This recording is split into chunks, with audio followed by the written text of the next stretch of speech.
મારું નામ કાતરિયા કલ્પેશ મથુરભાઈ છે અને હું આ મારો ધંધો માધવ ગેલારામજીની શેરી દરબારગઢ ચોક સોની બજાર અને હું આ 12 વર્ષથી મારા ફોર્મનું નામ છે માણેક ગોલ્ડ કાસ્ટિંગ અને હું આ 12 વર્ષથી આ બિઝનેસ કરું છું કાસ્ટિંગનો અને અહીંયાથી મારે ત્યાંથી એક બંગાળી કારીગર જેમનું નામ છે અક્ષય બાવડી જેને વિસ્તાર બતાવેલો છે કે તાડકેશ્વર એરિયા અને હુગલી ડિસ્ટ્રિક્ટ પશ્ચિમ બંગાળ અને જે અહીંયાથી સોનું લઈને જતો રહ્યો છે મારીનાથી અને તેમને મેં એ ડિવિઝનમાં ફરિયાદ કરેલી છે.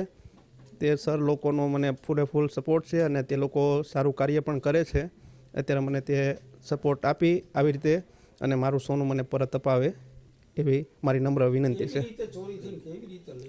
ઓકે, એ મારે સવારમાં હું જ્યારે 9 વાગે ઢાળ પાડવા માટે નીચે મેં સોનું રાખેલું તિજોરીમાં અને હું જ્યારે ઉપર નાસ્તો કરવા માટે ઉપર ગયો અને મારા વાઈફે દરવાજો ખોલ્યો અને એ અંદર આવી એન્ટર થઈ અને જે તિજોરીમાં રાખેલું સોનું ચાવી જોતાં એની નિયત થોડીક ખરાબ થઈ એટલે તે સોનું લઈ અને તુરંત ફરાર થઈ ગયો. હું ઉપરથી જ્યારે નીચે આવ્યો ત્યારે જોયું તો સોનું હતું નહીં અને તે લઈને જતો રહ્યો.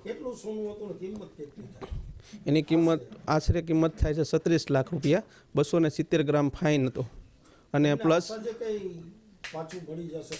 હા મને આશા છે કે આ સર લોકોનો જે પોલીસ લોકો સ્ટાફ છે એનો મને ફૂલ સપોર્ટ છે અને તે લોકો મને બાંયધરી સાથે આમ જણાવેલું છે કે અમે તમને પરત આપવા માટે પૂરેપૂરી મદદ કરશું અને અપાવી પણ દઈશું એમ. અને એક 38 ગ્રામ જેવો સમથિંગ એક ભૂકો રાખેલો હતો તે પણ જે સાથે લઈ ગયેલો છે.